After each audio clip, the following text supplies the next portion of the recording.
May 23, 1940. L'Épinette, France.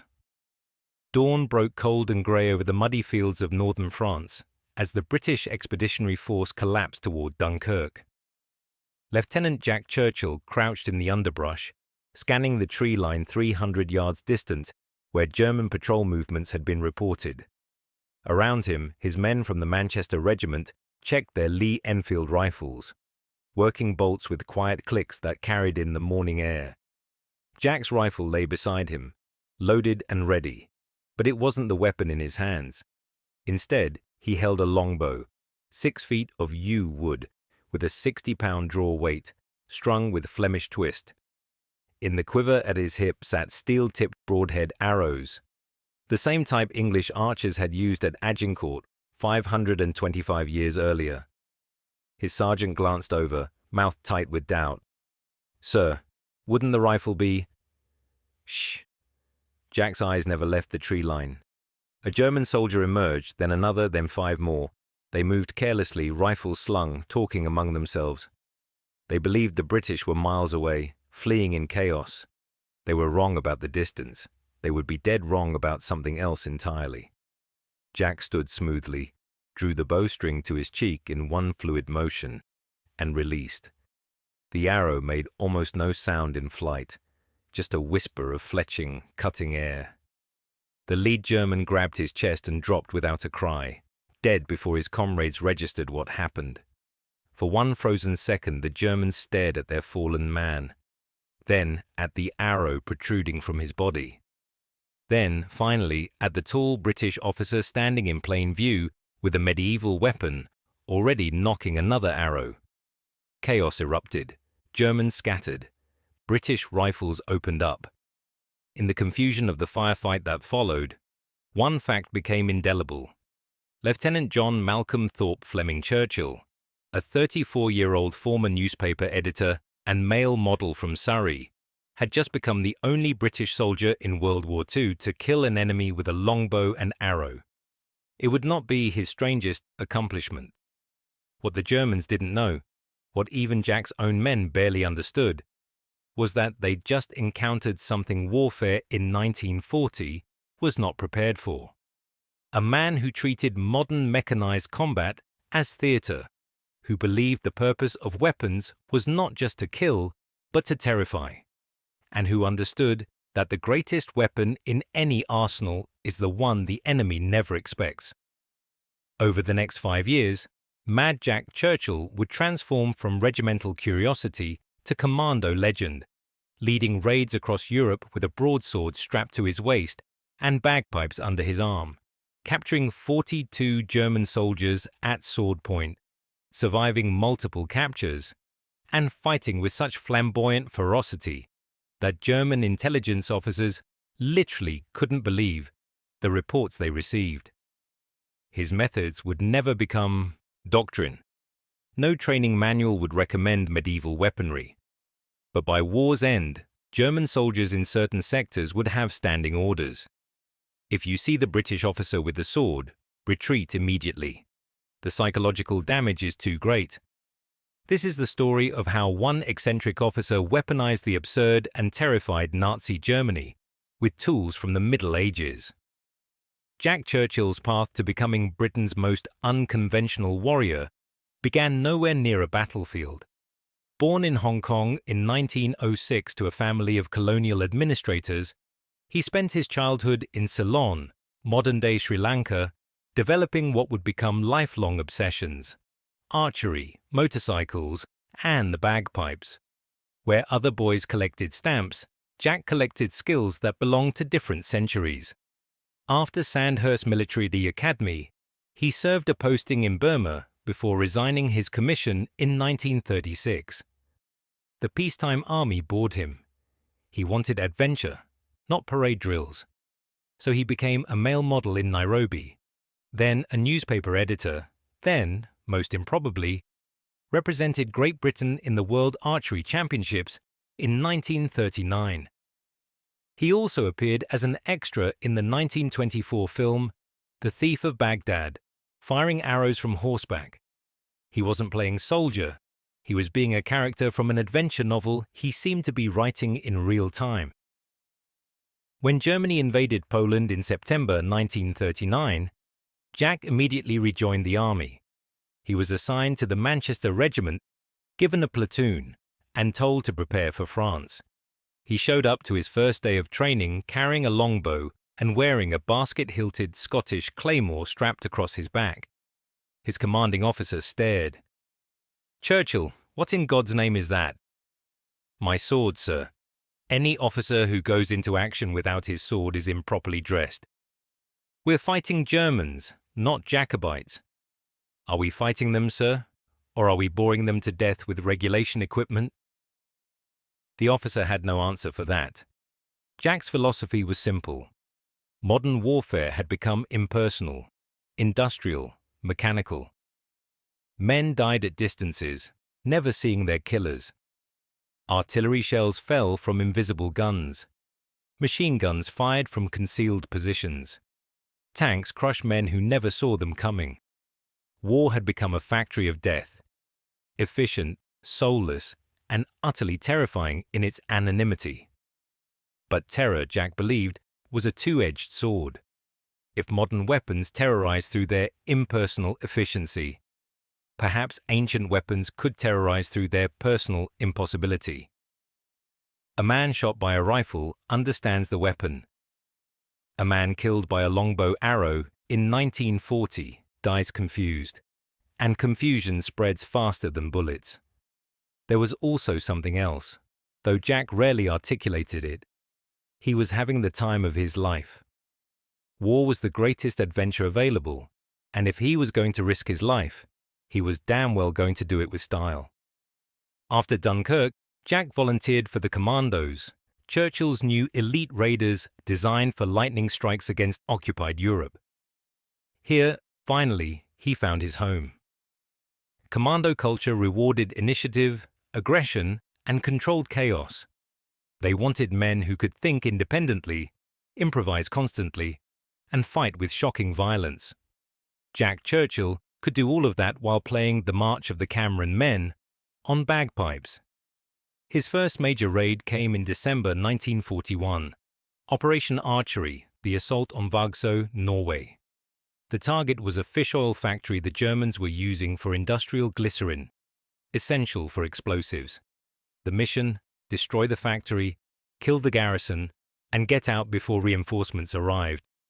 December 27, 1941. 08:48 hours. The landing craft hit the beach at Vagsø. Naval gunfire pounded German positions.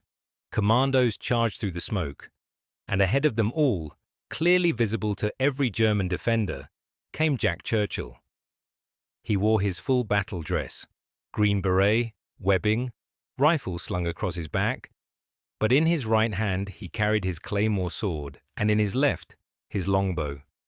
As the ramp dropped, he played a roaring blast on his bagpipes, then charged up the beach screaming like a Highland warrior, sword raised overhead. The Germans, hardened Wehrmacht troops who'd fought in France and Poland, froze. Not from fear of death, they were shooting within seconds, but from pure cognitive dissonance. Their training had prepared them for modern infantry tactics. They were facing something from a fever dream. Sergeant George Herbert, who landed beside Jack, later described the scene in his memoir published in 1974. Mad Jack was 20 yards ahead of everyone, waving that bloody great sword and howling like a banshee. The Germans didn't know whether to shoot him or ask for his autograph. Half of them just stood there gawping. By the time they started firing properly, we were already in their positions. The raid was a complete success. The factory burned, the garrison was destroyed. British casualties were light, and German after-action reports, preserved in Norwegian archives and declassified in 1985, included this bewildered notation: British troops led by officer with sword and musical instrument of unknown type. Morale effect significant. Recommend study of enemy psychological warfare techniques. They thought it was a technique. They couldn't conceive it was just Jack being Jack. But the Germans had identified something real. The psychological impact. Modern soldiers train to recognize threats, weapons, tactics, movements. When something appears that doesn't fit the threat matrix, the brain stumbles. Jack Churchill weaponized that stumble. In the seconds enemies spent processing, "Is that a sword?" his men were already firing. Jack's defining moment came at Salerno, Italy, in September 1943. The Allies had landed on Italy's western coast, attempting to drive north toward Rome. The fighting was brutal. Germans held the high ground, and every hill had to be taken with blood. Jack's unit, No. 2 Commando, was tasked with capturing a series of fortified positions inland from the beach. September 19, 1943. 0200 hours. Jack led a night patrol toward a German observation post near the town of Pigoletti. He had 40 commandos. Intelligence suggested the post held perhaps a dozen Germans. They moved silently through olive groves, avoiding roads. Jack, as always, carried his sword. His men had long since stopped questioning it. They'd learned that arguing with Mad Jack was like arguing with a hurricane. Pointless and exhausting. At 0330, they reached the observation post, a stone building on a hillside with excellent views of the landing beaches. Jack studied it through binoculars. He saw movement, more than a dozen, maybe 20, maybe more. A rational officer would have called for artillery or air support, or at least waited for daylight. Jack Churchill crept forward alone, sword drawn, and climbed through a ground floor window. Inside the darkened building, he found not 20 Germans, but 42, bedded down for the night with their rifles stacked against the wall. Jack stood in the doorway, silhouetted by moonlight, sword gleaming. He later claimed he considered his options for approximately 3 seconds before making his decision. He bellowed, a wordless roar of pure fury designed to sound like an entire company attacking. Germans jerked awake, fumbling for weapons in the darkness. Jack charged into the room, swinging his sword in broad arcs, screaming continuously. The confusion was absolute. Men shouted contradicting orders in German. Some tried to reach their rifles, others dove for cover. Jack grabbed the nearest German officer, a lieutenant, placed his sword point at the man's throat, and in his mediocre German shouted, "Surrender or I kill everyone." It was an absurd bluff. He was one man, but in the chaos and darkness, with a screaming British officer waving a sword that belonged in a museum, the Germans couldn't assess the situation. Some believed Jack was the vanguard of a larger force. Others simply couldn't process what was happening. The lieutenant, terrified and confused, ordered his men to surrender. Jack marched all 42 Germans outside at sword point, where his stunned commandos watched him parade his prisoners down the hill. Lieutenant Colonel Jack Churchill had just captured an entire German platoon with a medieval weapon and pure audacity. The official after-action report, filed on September 21st and now held at the Imperial War Museum, dryly notes, Lieutenant Colonel Churchill effected the capture of 42 enemy personnel through unconventional means. Recommend commendation for initiative and leadership under difficult circumstances. The unofficial report, the one that spread through every British unit in Italy within a week, was more colourful. Mad Jack took 42 Jerry's prisoner with a bloody sword, single-handedly. The man's either the bravest bastard alive or completely insane, possibly both. German intelligence officers reading intercepted British communications literally filed the report as misinformation, too improbable to credit. They believed it was a British psyop designed to make German soldiers question the reliability of field reports. It wasn't. Jack Churchill was simply more improbable than propaganda. His luck couldn't last forever. In May 1944, during a raid on the Yugoslav island of Brač, Jack's unit was ambushed. They fought desperately, but German reinforcements overwhelmed them. Jack played his bagpipes as his men fell around him, providing what he later called appropriate musical accompaniment to disaster. Only when he was the last man standing, out of ammunition, did he finally surrender. The Germans couldn't believe their prisoner. They searched him and found one broadsword, one longbow, several arrows, bagpipes, and a collection of British military decorations. The interrogating officer reportedly asked in English, "Are you insane?" Jack replied, "I'm disappointed. If it wasn't for you damn Yanks, we could have kept this war going another 10 years. He was sent to Sachsenhausen concentration camp, not as a Jewish prisoner or political prisoner, but because the Germans genuinely didn't know what else to do with him. They classified him as dangerous and unpredictable. Jack escaped in September 1944 by crawling through a drain pipe and walking 150 miles to the Baltic coast, where he was recaptured. He was transferred to a camp in Austria, escaped again in April 1945, and was finally liberated by American forces. His first words to his American rescuers, "I'm Lieutenant Colonel Churchill. Where's the nearest fight?" There wasn't one. Germany surrendered 2 weeks later. Jack later told friends, with genuine disappointment, "If it wasn't for those damn Yanks arriving and ending the war early, we could have fought the Japanese for years." After the war ended in Europe, Jack actually volunteered for service in Burma, hoping to fight Japan. He arrived in India, ready for jungle combat, only to learn that atomic bombs had been dropped on Hiroshima and Nagasaki. The war was over. His response? Bloody typical. Jack Churchill never adapted to peacetime. He took up surfing in Scotland, becoming one of Britain's first surf riders, and worked various military administrative roles, but the bureaucracy chafed. He retired from the army in 1959 and spent his later years sailing, motorcycling, and occasionally firing his longbow at passing river barges, aiming well above them for the theatrical effect. He died in 1996 at age 89, outliving most of his German adversaries and all of his critics. Modern military historians struggle with how to classify Jack Churchill. He fits no doctrine. His methods couldn't be taught or replicated. His success depended on unique combinations of timing, personality, skill, and sheer audacity that can't be systematized. But dismissing him as merely eccentric misses something crucial. He understood something about warfare that the mechanized armies of World War II had forgotten. War is conducted between human minds, not just machines. The psychological dimension, fear, confusion, morale, often matters more than ballistics. Consider the mathematics.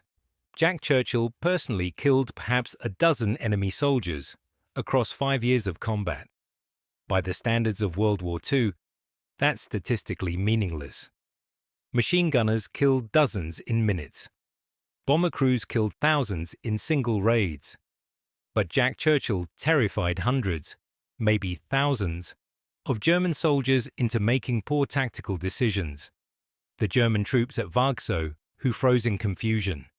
The 42 Germans who surrendered at sword point. Every German unit that received warnings about the British officer with the sword and had to factor that psychological threat into their defensive planning.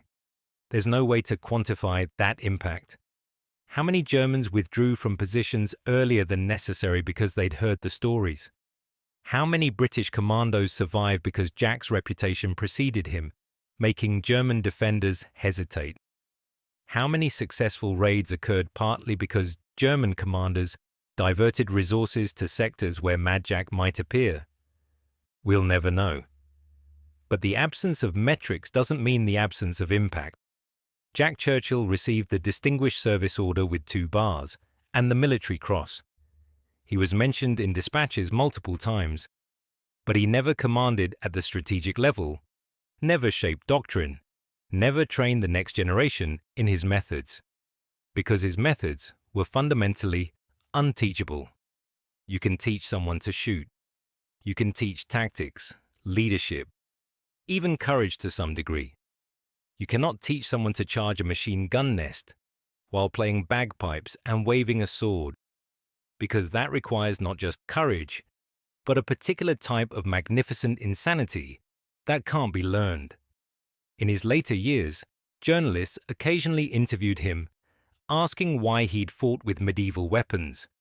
His answers varied, but the core remained consistent. It made the whole thing more interesting. Not it was tactically superior or it improved outcomes. Just more interesting. And perhaps that's the real lesson of Mad Jack Churchill.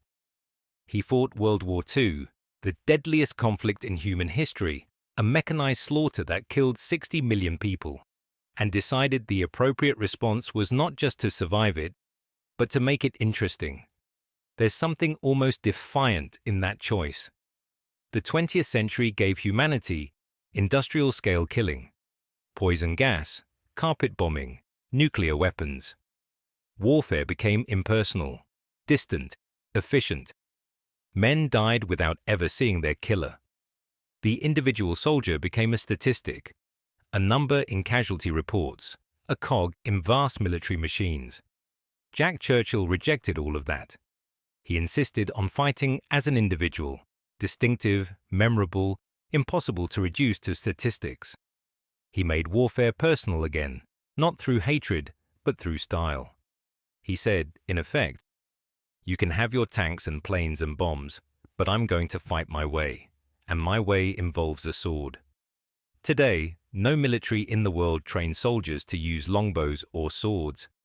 Jack Churchill founded no school of warfare, wrote no manual, left no tactical doctrine. By the standards of military innovation, he changed nothing. But search online for World War II soldiers and see whose image appears alongside Patton, Eisenhower, and MacArthur. Search most badass soldiers and watch Mad Jack dominate the lists. His story gets retold constantly because it satisfies something deep in how we want to imagine warfare. Not as industrial slaughter, but as individual valor. The psychological impact he created on German troops was real and significant, even if unquantifiable. The morale boost he provided British commandos, the proof that individual style and courage still mattered even in mechanized war, was real. The reminder that warfare involves human beings, not just weapons systems, was real. But perhaps his greatest impact was on something harder to measure. The refusal to let war become purely mechanical, purely efficient, purely impersonal. Jack Churchill fought with ancient weapons not because they were superior, but because they made a statement. I am not a cog in a machine. I am a human being, fighting my way, on my terms. 79 years after Salerno, in an age of drones and precision missiles and cyber warfare, when war has become even more remote and impersonal, there's something appealing about the image of a man charging into battle with a sword, playing bagpipes, refusing to let the 20th century turn him into just another standardized soldier. Did he change military doctrine? No. Did he save thousands of lives? Probably not. Did he win the war? Absolutely not. But did he prove that even in industrialized warfare, individual style, courage, and sheer audacity still matter? That one exceptional person can still make a difference, even if that difference can't be measured in casualty statistics? Yes. Emphatically, yes.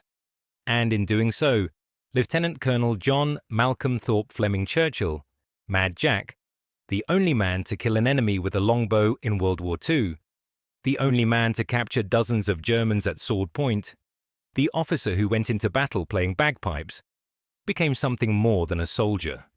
He became a legend. And legends, unlike battles, never end. The Germans at Vargsow thought they were facing a new British psychological warfare technique. They were wrong. They were facing something simpler and more dangerous. One man who refused to be ordinary, even in extraordinary circumstances. That refusal terrified them more than any conventional weapon ever could.